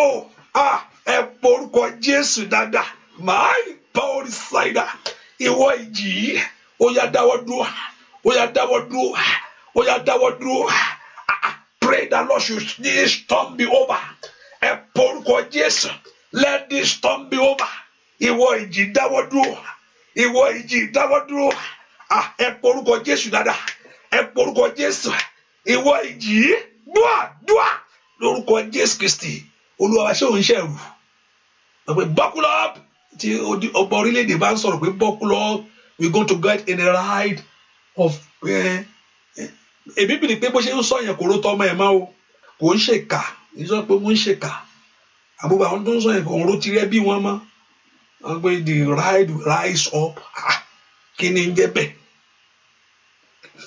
pé múra buckle up o yóò gòkè o ibi tí àwọn ọmọ Ọlọ́run wà ẹ porúkọ Jésù nígbà tí a ní Ọlọ́run nígbà tí a ní kò ń ṣe pé ayé ètí ẹnìkan má ro ti ààbò ti dájú security ẹ certain títí ẹ ti dájú torí pé o ti fi gbàgbọ́ ẹ sínú Jésù tí ẹ dájú kò lè rí wọ́n gbé jẹ ẹ ká porúkọ Jésù kò ń ṣe nǹkan ibi kò ń ṣe nǹkan kì í ṣe nǹkan ìdùnnú pé àwọn èèyàn báyà á lọ yóò sì rí bẹ́ẹ̀ kò gbúdọ̀ rí bẹ́ẹ̀ ẹ ká pe Jésù ṣe pé sọ fún bẹ́ẹ̀ sí káyà yóò kú ẹ ti káyà tọ Ọlọ́run wọn pé ó ti o mi mọ jẹ lọ ó sì yí ikú yẹn dànù Ọlọ́run má gba Sátánì láàyè mọ́ Ọlọ́run jẹ́ kí Sátánì ṣíwọ́ ṣẹ́ o Jésù jẹ́ kí Sátánì ṣíwọ́ ṣẹ́ o put an end to the works of the enemy Sátánì ṣíwọ́ ṣẹ́ o lórúkọ Jésù iṣẹ́ tó ṣe tó òun la pani òun la dá nǹkan rú to steal to kill Sátánì ó yá ṣíwọ́ ṣẹ́ ay mọ̀kánì pọ́ọ̀lì ṣáìdà ẹ pọ̀rúkọ Jésù ó yá Sátánì ó yá ṣíwọ́ ṣẹ́ Olúwa bọ̀ wí lórúkọ Jésù Olúwa bọ̀ wí Olúwa bọ̀ wí Olúwa bọ̀ wí Sátánì ríbà kàtàkàtà bàkútè kètèkètè bàrúsẹ kẹtẹkẹtẹ lọ́lọ́run jẹ́ kí Sátánì ṣíwọ́ ṣẹ́ jẹ́ kí Sátánì ṣíwọ́ ṣẹ́ ẹ tó pọ̀ ní pátápátá ṣí Sátánì lọ́wọ́ iṣẹ́ put an end to the works of enemy ó yá Sátánì ṣíwọ́ ṣẹ́ o ní orúkọ Jésù ìwọ Sátánì ó yá ṣíwọ́ ṣẹ́ ó yá bolówà porúkọ Jésù dáadáa Sátánì ṣíwọ́ ṣẹ́ makari pauli saira Sátánì ó yá ṣíwọ́ ṣẹ́ ó yá ṣíwọ́ ṣẹ́ Olúwa bọ̀ wí Olúwa bọ̀ wí ìwà áńgẹ́lì apanirun yìí ní orúkọ Jésù ó yá ṣíwọ́ ṣẹ́ ìwà áńgẹ́lì apanirun yìí ní orúkọ Jésù ó yá ṣíwọ́ ṣẹ́ ìwà áńgẹ́lì apanirun yìí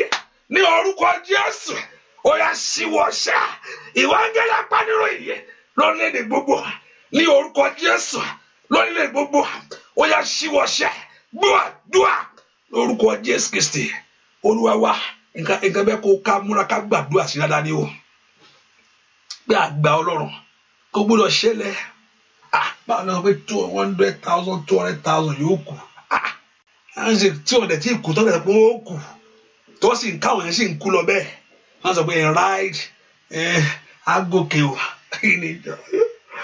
bóyá agòkè o ẹ porúkọ Jésù ó tì o ẹ sá sọ fún Jésù ó tì o ẹ ká sọ fún Jésù ó tì o ìwọ Jésù tí wàá pé ẹ̀ṣẹ̀ ni oníṣègbè ìdáríjì ń bẹ lọ́wọ́ ìwọ Ọlọ́run kí a lè bẹ̀rù ìwọ Ọlọ́run ṣe bó o sọ tó bá jẹ́ pé ẹ̀ṣẹ̀ ni rẹ́sítà ti gba Sátánì láàyè láti wọlé wá tó fi yọ̀ǹda fún Sátánì pókè ohun tó fẹ́ ṣe kó máa ṣe tó bá pé ẹ̀ṣẹ̀ ni bàbá ó mọ̀kọ́lì àkàsáìdà ó rántí Káfárì lórí àgbélébù ohun tó sọ pé ó mà ti parí ṣe bó tẹ̀jẹ̀ rẹ lórí àgbélébù káwọn ẹ̀ wá bá kú ikú rẹ ò gbúdọ̀ lásán ó yá kò ń ṣe léyìí mọ́ ó tó gẹ́ ìwà áńgẹ́lì apanirun ní orúkọ Jésù ìwà áńgẹ́lì apanirun makali abawu shatoliara rubaku seketelebo kapa roba kitekelebo kapa ìwà áńgẹ́lì apanirun ẹ porúkọ Jésù ó yá ṣíwọ́ ṣẹ́ ẹ porúkọ Jésù dáadáa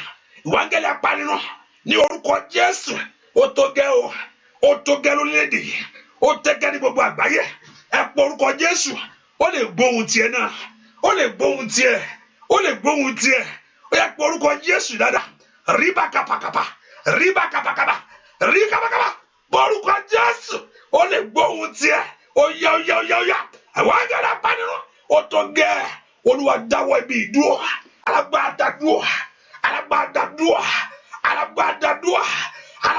dúró ẹ pọ orúkọ Jésù alágbádá dúró dàbí ìdúró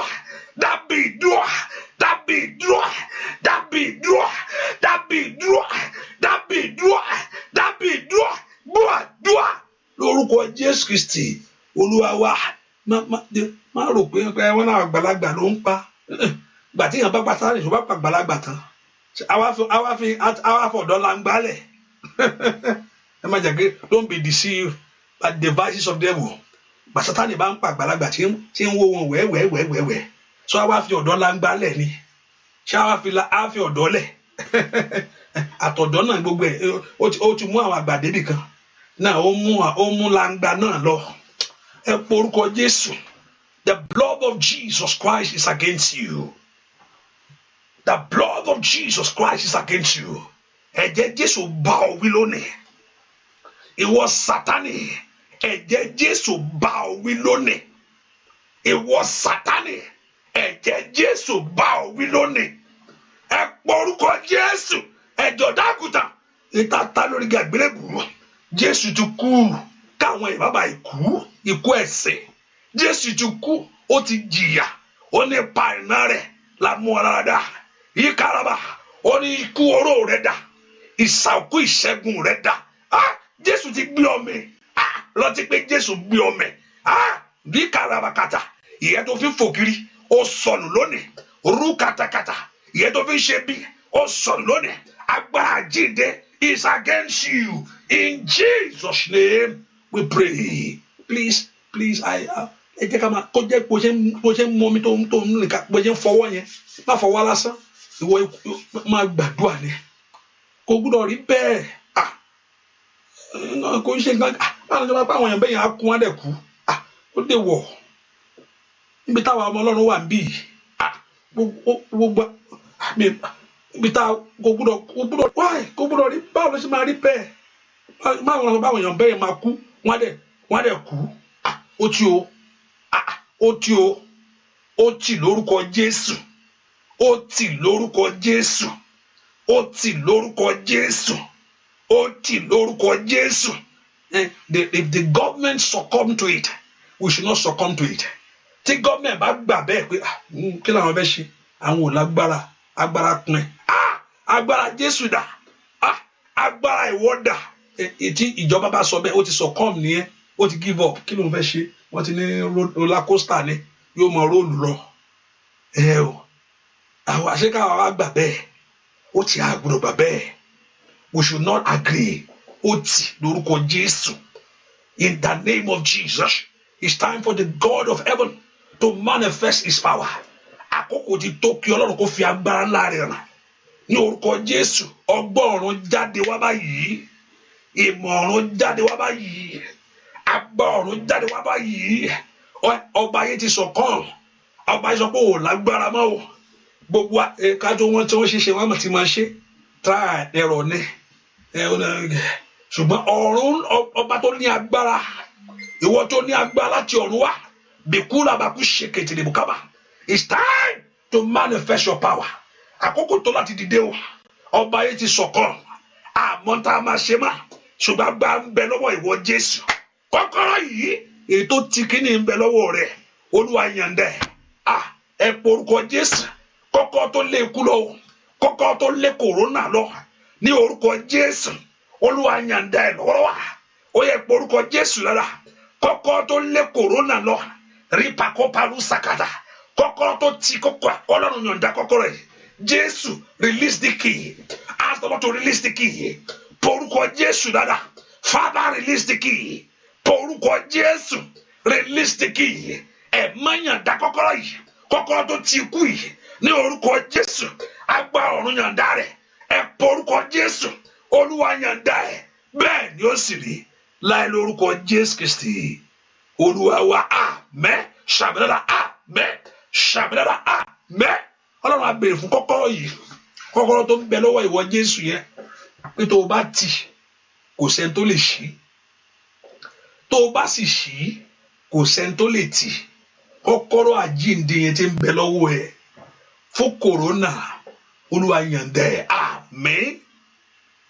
Kọ́kọ́rọ́ yìí makula ká fò sandali àkàtà baruseke plendo ko prende ke fleko sotea beruseke telebo ko parusaya reba kendelebo ko pa because of your blood nítorí ẹ̀jẹ̀ rẹ̀ má wo tẹ̀ṣẹ̀ mọ́ wá wo ti ẹ̀jẹ̀ tiwọ́ wá wo ikú tó kú lórí àgbélébùú wá wo tó san gbèsè fún o ní ìdáríjì ń bẹ lọ́wọ́ rẹ̀ kí a lè bẹ̀rù wọ bàbá o ní ìdáríjì ń bẹ lọ́wọ́ rẹ̀.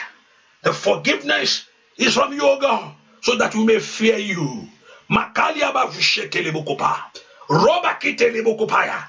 We ask for the key. Abe fún kọ́kọ́rọ́ náà. Kọ́kọ́rọ́ tó ti kiri ní orúkọ Jésù. Àsọpọ̀ tí o ikú ò gbọ́dọ̀ pààyàn mọ́. Kòrónà ò gbọ́dọ̀ gbé àwọn èèyàn jẹ mọ́. Àìsàn yóò gbọ́dọ̀ jà mọ́. Ní orúkọ Jésù. Nítorí ẹ̀jẹ̀ wọ. Nítorí ohun tó sọ lórí àgbélébùú. Ó yá lórúkọ Jésù. Ó yá dáwọ́ ibi ìdó àmín. Gbogbo ohun tí Sátánì ti kọ, gbogbo àwọn tí Sátánì ti nọ́mbà in the list of darkness. Gbogbo ohun tí Sátánì ti kọ, ẹ̀jẹ̀ Jésù kó parẹ́. Gbogbo àwọn tí Sátánì ti kọ orúkọ wọn, wọn ò gbé lọ́nu eléyìí. Ẹ̀jẹ̀ Jésù parẹ́. Gbogbo àwọn Sátánì ti fọ́ pé wọn ò mú lọ nínú eléyìí. Ẹ̀jẹ̀ Jésù parẹ́. Ẹ̀jẹ̀ Jésù ra àwọn yìí padà. Ra àwọn yìí padà. Ẹ̀jẹ̀ Jésù ra àwọn yìí padà. Ẹ̀jẹ̀ Jésù ra ayé àwọn yìí padà. Ẹ̀jẹ̀ Jésù ra ayé àwọn yìí padà. Bẹ́ẹ̀ ni ó sì rí láì lórúkọ Jésù Kristi Olúwa wa àmín.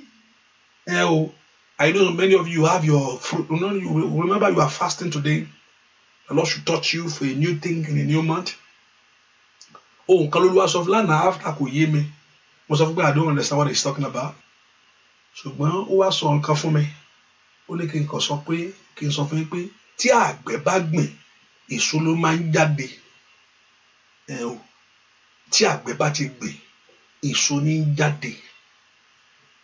When the farmer plant, how did I put that word?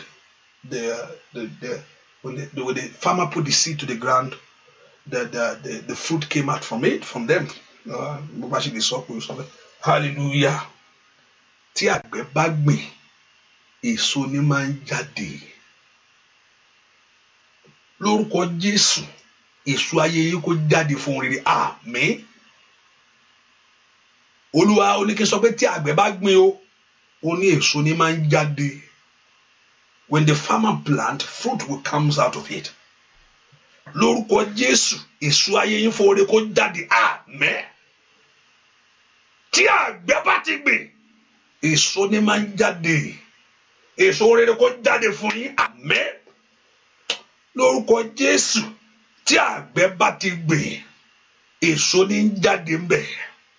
Tí àgbẹ̀ bá gbìn sílẹ̀ ohun tó expect ni pé kí èso jáde. Lórúkọ Jésù ti Násárẹ́tì ẹ ti gbìn ààbò níwájú Olúwa ó yá kó jáde fún yín àmín. Lórúkọ Jésù kó jáde nínú ayé ọmọ àmín. Èso ayọ̀, èso ìbùkún. Lórúkọ Jésù èso ìyè. Ríkàríù kò sándàyà. Lámbẹ̀ kò so plẹ̀kẹ̀tẹ̀kẹ̀tẹ̀. Rabakuto kò plẹ̀dẹ̀kẹ̀tẹ̀. Bàkúdẹ̀kẹ̀lẹ̀bọ̀ kàpáyàbà. Lísẹ̀kẹ̀líàkọ̀tà. Tí àgbẹ̀ bá ti gbìn èso ló máa ń jáde o. Ní orúkọ Jésù ó yá èso ìyanu kó jáde fún yín àmín. Thank you, our good God. Thank you, our righteous God. As on today, let your life be fruitful. In the name of Jesus, let the seed that you have planted bring forth a fruit. In the name of Jesus, let your seed bring forth a fruit. In the name of Jesus. Oh, thank you, our righteous God. In Jesus' name, we pray. Amen. Say that amen, amen, hallelujah. There will be more prayer on that after, so you can eat it. You eat it today. But it's not now. You are fasting now. Pastor said we should eat it. No, hold on to it. Hallelujah. Also, the prayer continue. Remember, you are fasting today and seeking the face of God for your life and also for what is going on in the world. Hallelujah. And the Lord Jehovah God will help us in Jesus' name. As we seek the face of God, the Lord will give the victory to us in Jesus. And you can fast to your time. I don't know your capacity. I don't know how you can fast. So I will not say this time. So, but by God's grace, I'll be coming in the morning by 6, and also for the English section in the afternoon, and also I'll be in Yoruba section. But because today is Wednesday, it's a Bible study. I don't know how we're going to do that, or maybe we just turn it to prayer, or we'll find a way of doing things, or do just what I just want us to pray and seek the face of God. Also, you can just ask in a few minutes on the Word of God. The Lord Jehovah God will do great things for us in Jesus' name. Ọlọ́run kò yomi ẹ̀sùn mọ́ àgbọ̀ Ọlọ́run lórúkọ Jésù kò bọ́ gbé ojú òní tí ọ lọ ṣeré lórí orí gbà bẹ́ẹ̀ ni ó sì rí Jésù lọ wá àmín àmín àmín. Another thing I just want to encourage you, please invite your friends, send this prayer, invite your friends. This is the time people need prayer. We need to call upon God. Don't hesitate to just share it and be a blessing to others. It's only God that can save people now. If the government cannot do anything, if government say, oh, what can they do? Hallelujah. What else? Now let's run back to God. Take government bali si o bali ṣe nǹkan mọ́. Nǹkan báyìí ni o. Now people, do you think? And listen, God has raised you up for a such time as this, so you don't silent. Ohun tó bá dákẹ́, ó sọ fún. Mordecai, ó sọ fún Esther pé Ọlọ́run dẹ́ sí fún ìdí ilé ni o. O gbọ́dọ̀ dákẹ́. So as a child of God, wọ́n sọ pé àwọn èèyàn á kú kí gbogbo àlè dákẹ́ bẹ́ẹ̀. Kí ni ó ń jẹ́ bẹ́ẹ̀?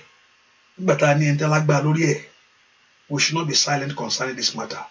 Bó ṣe ń fọwọ́ ẹ̀yẹn máa sọ pé ó ti o. Olúwa bá ilé ìwé o. Bó ṣe ń fọwọ́ bó ṣe ń fọwọ́ bí ìmọ̀lẹ́ ìtàn ní kẹ́ máa fún ẹnìkan fọwọ́ nìkan sanitize ọwọ́ ẹ̀. Má sanitize ọwọ́ nìkan mọ́. Sọ́dàdúà. Olúwa dá ibi ìdúró lórúkọ Jésù. Àwọn rẹ́rẹ́ o rẹ́ tí almost over 1,000 bá ń kú ní èdè ó pọ̀ jù tó lé àwọn 1,000 jọ sójú kan ó pọ̀ kí lẹ̀ ń sọ yìí ó 1,000 kí ni ẹ pọ̀ ẹni 1,000 sì lọ tó bá lé kò ń ṣe nǹkan gidi ní gbogbo àgbáyé 1,000 pọ̀ ní gbogbo àgbáyé ṣe pọ̀ tó yìí 1,000 pọ̀ lọ́jọ́ kan ó pọ̀ náà. Ó pọ̀ wọ́n sì sọ pé no ó dè máa lọ bẹ́ẹ̀ ẹ jẹ́ ká sọ fún Jésù ó tí o ohùn ẹ ó lè gbóhùn ẹ náà ó fẹ́ gbọ́ tiẹ̀ ó fẹ́ gbọ́ tèmi ó fẹ́ gbọ́ tiẹ̀ náà lágbára wájú ẹ ohùn ẹ kí ló ohun fẹ́ ṣe mẹ́ kí n fẹ́ ṣe mẹ́ báyìí kí n tèmi fẹ́ ó lágbára ohùn tiẹ̀ lásán ó lágbára wájú Olúwa ó fẹ́ gbọ́ ó àmẹ́tí nítorí tiẹ̀ náà kí ló ń sọ yìí àmẹ́tí pé ó gbọ́dọ̀ rí bẹ́ẹ̀ á gbọ́ ohun ẹ lágbára bẹ́ẹ̀ ni ó sì rí ẹ lọ síbi ire o ẹ lọ ṣeré o oṣù yìí Olúwa yóò fa àyè gbà yín oṣù yìí Olúwa yóò fi àyè gbà yín oṣù yìí Olúwa yóò fi àyè gbà yín. This month the Lord will enlarge your cause in this month, so shall it be. In Jesus' name we pray. Amen. God bless you. See you in the morning. Bye bye. Invite your friend. God bless you. Bye bye.